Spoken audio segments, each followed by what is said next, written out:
Hello everyone. So ayan, magluluto tayo ng pompano sweet and sour. So ayan, pina-fry na natin at hiniwa ko siya guys sa gitna para yung timpla ng yung asin tsaka yung pepper manunod dun sa loob. So ayan guys, ito yung aking version ha. So wala akong dito, naubusan ako ng bell pepper. So ayan, so wala siyang bell pepper na ayun. Tapos may ginawa ko ng sauce. Ayan. So nilagay ko na siya. Yan. Kumbaga yung gulay lang guys, isa na nilagyan ko yan siya na sayote, tsaka carrots, then pineapple, ginger, sibuyas, tsaka. So, ayan. So, stir lang natin hanggang malapot. Pag malapot na siya, saka natin lagay yung pompano. Ayan. So, nilagay na natin.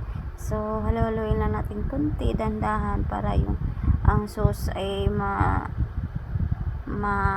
ano talaga sa isda para manood doon yun sa loob yung sauce.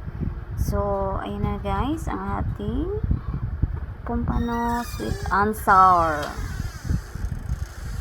So ayan, ready na siya at konting ano na lang bro. So mga 2 minutes at atin na siyang ready to serve na siya guys. So ayan, thank you so much sa inyong panonood sa aking araw-araw na video. God bless you all.